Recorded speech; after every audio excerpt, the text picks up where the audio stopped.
আওয়ামী লীগ এই দেশ থেকে পরাজয় বরণ করেছে, নির্মূল হয়েছে না, নির্মূল হয় নাই। তারা এই দেশ থেকে ভাগছে, তারা এই দেশ থেকে গর্তের ভিতরে ঢুকে গেছে। কিন্তু আওয়ামী প্রেতাত্মারা যারা আজকে বিভিন্ন জায়গায় বসে আছে, একটাকেও রাখা যাবে না, সবগুলিকে উৎখাত করতে হবে। এই ব্যাপারে যদি কেউ সহানুভূতি দেখাইতে চায় যে আওয়ামী লীগকে ব্যান করলে কি হবে, চুপ্পু সাহেবকে বাদ দিলে কি হবে, এই কাজটা করলে কি হবে, আওয়ামী লীগের আগামী নির্বাচন অংশগ্রহণ করতে না দিলে কি হবে, যারা ভারতের দালালি করে আওয়ামী লীগের খালাতো ভাই হিসেবে পরিগণিত হবে, তাদেরকেও বাংলাদেশ থেকে উৎখাত করে ছাড়তে হবে। কৃষিবিদ সিটি কর্তৃক আয়োজিত আজকের এই আলোচনা ও ইফতার মাহফিলের সম্মানিত উলামায়ে কেরাম, অতিথিবৃন্দ, সর্বপ্রথম এখানে এসে আলোচনা শুনতেছিলাম এই বিশাল প্রজেক্টের যিনি এমডি, আন্তর্জাতিক লেভেলের শুধুমাত্র একজন সমাজ সংস্করণ হিসাবেই চিন্তাবিদ নয়, দেশ ও জাতির কল্যাণে বিশেষ করে কৃষি সম্প্রসারণের বিষয়ে যিনি অত্যন্ত পারদর্শী এবং আন্তর্জাতিক লেভেলে যিনি খ্যাতি অর্জন করেছেন, জনাব আলী আফজল সাহেব, উনি হয়তো এখন এখানে আমাদের সামনে ওনার ভিতরের কিছু আগ্রহ, কিছু জ্বলন, কিছু উচ্ছ্বাস, মনের কিছু চাহিদা আমাদের সামনে পেশ করেছেন। প্রায় সময় যখন ওনার সাথে বসি তখন উনি এই সমস্ত বিষয়ে খুবই আলোচনা করেন এবং আলোচনার ভিতরে আমি যে জিনিসটা দেখেছি, ওনার ভিতর থেকে বারবার ফুটে উঠে যে দেশকে নিয়ে উনি কী ভাবছেন এবং দেশটা যে একটা মুসলমানের দেশ, এই দেশে মুসলমানের স্বার্থ সংশ্লিষ্ট বিষয়ে ওনার ভাবনা খুবই উচ্চাঙ্গের। এটা ওনার সামনে হয়তো বলা ঠিক না, কিন্তু বারবার ওনার সামনে বসে ওনার সঙ্গে আলোচনা করে সেটাই বুঝতে পেরেছি। আমাদের বাংলাদেশে বর্তমানে দুইটা রাজনৈতিক দল ছিল, একটা আওয়ামী লীগ আর একটা বিএনপি, বড় দল। পৃথিবীতে আমি অনেক বই পুস্তকে অনেক দেশের পতনের কথাবার্তা পড়েছি, মিডিয়াতে পড়েছি, নিজের চোখেও না দেখলেও দেখার মতো। আফগানিস্তানে বর্তমান যে সরকার আছে, এর আগে যারা ছিল তাদের পতন হয়েছে, শ্রীলঙ্কায় পতন হয়েছে, পাকিস্তানের সরকারও পতন হয়েছে, ইমরান খান, এরকম আরও কিছু দেশের পতন দেখেছি। কিন্তু আমি আমার এই বয়সে কোনো বই পুস্তক আমি যতটুকু ক্ষুদ্রভাবে যতটুকু পড়েছি, কোথাও পড়ি নাই, কোথাও দেখি নাই, কোথাও শুনি নাই। বর্তমান সোশ্যাল মিডিয়া এই জগতেও আমি আজ পর্যন্ত কোথাও দেখি নাই বাংলাদেশের আওয়ামী লীগ বা হাসিনার যে পতন হয়েছে, এই পতন পৃথিবীর কোথাও হয়েছে। আমাদের দেশের অনেক মসজিদের ইমাম সাহেবেরা যখন যে সরকার থাকে, এই সরকারকে সমর্থন করে থাকে, এমন আমি অনেক জায়গায় দেখেছি। আমার মতো এরকম হয়তো আর কয়েকজনকে পাওয়া যাবে না যে আমি পরিষ্কার বলে দিছি যে যেদিন আপনাদের ভালো লাগবে না ওই দিন না করে দেবেন, চলে যাব। আমি আমার মসজিদে খতিব ছিলাম, তো আমার একদিন কমিটির লোকজন কী যেন বলছিল, তো আমি বললাম যে আপনাদের যদি ভালো না লাগে তা আমাকে না করে দিন, টেলিফোন করে বলে দিন যে আগামী শুক্রবার আসবেন না, আসবো না, শেষ, আপনাদের রিটেনে তো আমি আসিনি। এরকম মসজিদের ইমাম যারা গত সরকারের দালালি করছে, ওই সরকারের পতনের সাথে সাথে এদেরও পতন হয়ে গেছে। কোন মসজিদের ইমামও নাই।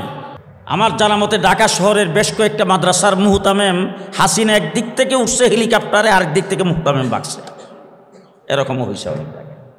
এমন পতন পৃথিবীর কোথাও হয় না। দুইটা রাজনৈতিক দলের মধ্যে একটা হলো বিএনপি, একটা হলো আওয়ামী লীগ। আওয়ামী লীগের পতন হয়ে গেছে, এখন তো বড় দল বিএনপি।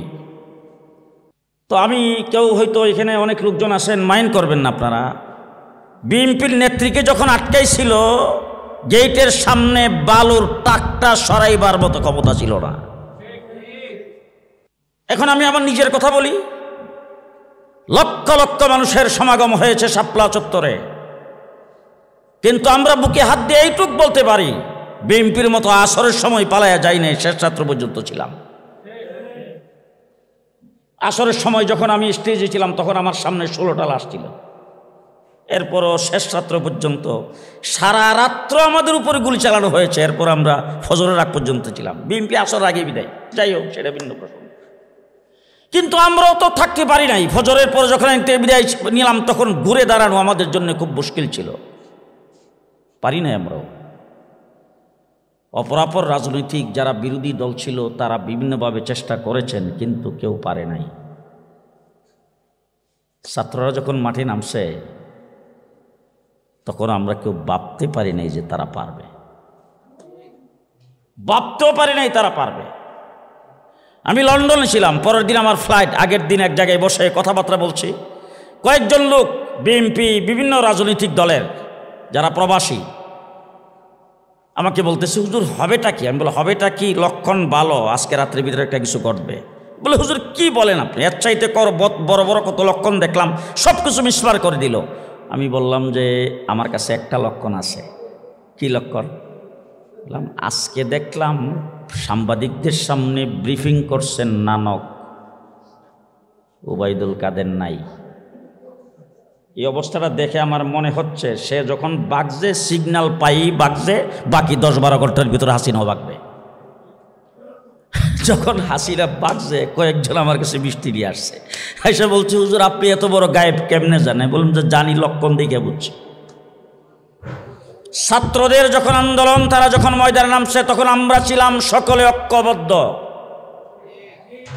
এদেশের রাজনৈতিক দল, অরাজনৈতিক, সুশীল সমাজ, ছাত্র সমাজ সব ঐক্যবদ্ধ। আজকে ঐক্যের মধ্যে ফাটল ধরেছে, আওয়ামী লীগ আজকে পাইতারা করতে সুযোগ পেয়েছে। দুঃখের কথা আপনাদের সামনে বলছি, দুঃখের কথা। গত রাতের আগের রাত্র প্রায় 3টা পর্যন্ত, নাম বলবো না, এক জায়গায় আমার সঙ্গে খুব দস্তাদস্তি হয়েছে বিভিন্ন বিষয় নিয়ে। গত রাত্র প্রায় 1:30টা পর্যন্ত ছিলাম। আজকে যে সকালবেলা বের হয়েছি একটা খুব বড় এক জায়গায়, সেখানে অনেক কথাবার্তা আমার সাথে হয়েছে। জাতিকে ঐক্য যদি না হয় আগামীতে মাসুল দিতে হবে। পরাজিত শক্তি যদি আবার ঘুরে দাঁড়াইতে পারে, এইভাবে আফজল সাহেব দাঁড়ায় বক্তব্য দিবে আর আশেক সাহেব কথা বলবে, অস্তিত্ব আমাদের রাখবে না। আজকে আমি এক জায়গায় বলে আসছি, আমাদের অস্তিত্বের জন্য আমরা লড়াই করব। সামনে যখন দেখবো যে বাইসা থাকতে পারবো, তাহলে এভাবে শ্রীগালের মতো বাইসা থেকে লাভ নেই, সিংহের মতো গর্জন দিয়ে সাথে সাথে শেষ হয়ে যাবো। একথা বলে আসছি আজকে। ইফতারের টাইম সমাগত, আমি আপনাদের সামনে হয়তো কথা একটু বেশি বলে ফেলছি, আরও কিছু বলার ছিল, সময়ের অভাবে পারলাম না। আমি আমার আফজল ভাইয়ের সঙ্গে কথা বলবো একান্তভাবে। এই জাতিকে ঐক্যবদ্ধ রাখতে হবে। ঐক্যের মধ্যে যারা ফাটল ধরাবে, আওয়ামী লীগ এই দেশ থেকে পরাজয় বরণ করেছে, নির্মূল হয়েছে না, নির্মূল হয় নাই। তারা এই দেশ থেকে বাগছে, তারা এই দেশ থেকে গর্তের ভিতরে ঢুকে গেছে। কিন্তু আওয়ামী প্রেতাত্মারা যারা আজকে বিভিন্ন জায়গায় বসে আছে, একটাকেও রাখা যাবে না, সবগুলিকে উৎখাত করতে হবে। এই ব্যাপারে যদি কেউ সহানুভূতি দেখাইতে চায় যে আওয়ামী লীগকে ব্যান করলে কি হবে, চুপ্পু সাহেবকে বাদ দিলে কি হবে, এই কাজটা করলে কি হবে, আওয়ামী লীগের আগামী নির্বাচন অংশগ্রহণ করতে না দিলে কি হবে, যারা ভারতের দালালি করে আওয়ামী লীগের খালাতো ভাই হিসেবে পরিগণিত হবে, তাদেরকেও বাংলাদেশ থেকে উৎখাত করে ছাড়তে হবে। আমি এই কথাগুলি আজকে আপনাদের এখানে হয়তো বলে ফেললাম, কিন্তু এর চাইতে অনেক বড় বড় জায়গায় ডেইলি বলতেছি, ডেইলি বিভিন্ন জায়গায় বলতেছি। কালকে গত 2-3 দিন যাবৎ খুবই বিচলিতভাবে কিছু বিষয় নিয়ে খুব দৌড়াদৌড়ি করতেছি। বিতর্কিত অবস্থা খুব খারাপ। শুধু এইটুকুই আপনাদেরকে বললাম, রমজানের মাস, ইফতারের সময় আপনারা দোয়া করবেন, আল্লাহ তাবারক ওয়া তাআলা যেন আমাদেরকে হেফাজত করে, আল্লাহ যেন ষড়যন্ত্রের হাত থেকে আমাদেরকে বাঁচায়, আল্লাহ যেন রাজনৈতিক দল এবং সুশীল সমাজ, বাংলাদেশের প্রত্যেকটা মানুষকে যেন আল্লাহ পাক ঐক্যবদ্ধ হওয়ার তৌফিক দান করে। বিশেষ করে দেশের উলামায়ে কেরাম, ইসলামিক রাজনৈতিক দলগুলি যারা আছে, এইগুলি ঐক্যবদ্ধ হওয়া দরকার। না হইলে যারাই ক্ষমতায় যায় আমাদের কিন্তু মাইরেরই ফালা, মাইরের বেলা আমরাই। কথা বুঝেন নাই? তারপরে বাতাস যেই সারুক, মাইরের বেলা সেই, আমরা ওই অবস্থায় আছি। আল্লাহ কবুল করুক আজকের ইফতার মাহফিল, আল্লাহ আমাদের নেক মকসুদ পুরা করুক, আল্লাহ তাবারক ওয়া তাআলা আমাদেরকে মাফ করুক। রব্বানা যালামনা আনফুসানা ওয়া লাম তাগফির লানা ওয়া তারহামনা লানাকুনান্না মিনাল খাসিরিন। আল্লাহ তাবারক ওয়া তাআলা এই প্রতিষ্ঠানকে কবুল করুক, কৃষিবিদ সিটিকে আল্লাহ পাক কবুল করুক, বিপদ আপদ বালা মুসিবত থেকে আল্লাহ পাক হেফাজত করুক, তাদের ব্যবসা বাণিজ্যকে আল্লাহ পাক উন্নতি দান করুক, আল্লাহ তাবারক ওয়া তাআলা আমাদের জিন্দেগির গুনাহ খাতাগুলি মাফ করে দাও। আল্লাহ তাবারক ওয়া তাআলা আমাদেরকে দ্বীন ইসলামের পথে, ঈমানের পথে অটল অবিচল থাকার তৌফিক দান করুক, আমাদেরকে হিম্মত দান করুক, আমাদের সাহস দান করুক, ইখলাসের দ্বারা আমাদের অন্তরটাকে আল্লাহ পাক পরিপূর্ণ করে দাও। রব্বানা তাকাব্বাল মিন্না ইন্নাকা আনতাস সামিউল আলিম ওয়া তুব আলাইনা ইন্নাকা আনতাত তাওয়াবুর রাহিম বিরহমাতিকা ইয়া আরহামার রাহিমিন।